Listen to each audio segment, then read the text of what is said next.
Summary of Dry September by William Faulkner.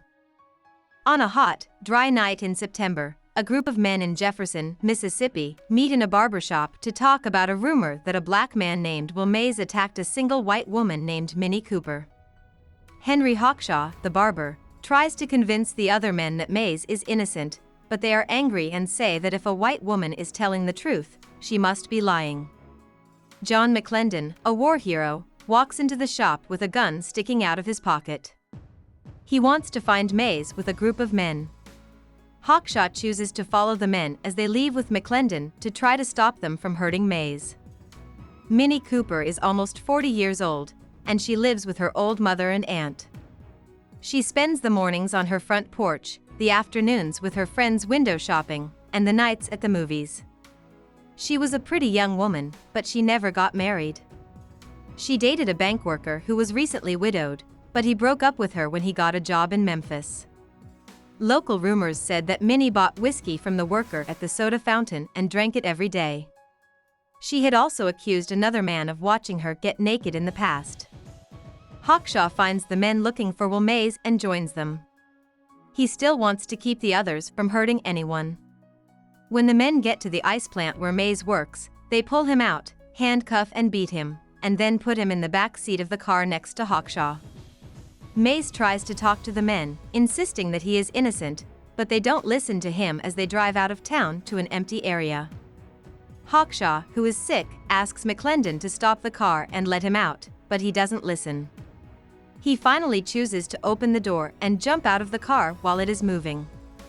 Hawkshaw then walks along the road and hides in a ditch when a car coming back to town passes him. Minnie is getting ready to go to the movies for the evening in the meantime. She is suddenly the center of attention. Her friends come to help her get dressed and press her for more details about the crime, and the men downtown watch her and talk about her and Mays. When everyone hears that McClendon and his gang punished Mays for what they think he did, they notice that there are no black men in the square that night. When Minnie goes into the theater to watch the movie, she can't stop laughing and has to be taken out. Her friends take her home, strip her down, put an ice pack on her back, and call the doctor. At midnight, McClendon goes back home. His wife stayed up, which made McClendon angry and led to a fight between the two of them. McClendon talks mean to his wife, then grabs her by the shoulder and throws her onto a chair. He goes to bed, takes off his clothes, puts his gun on the table next to the bed, and tries to wipe the sweat off his body. About the author. William Faulkner was born in 1897 in New Albany, Mississippi.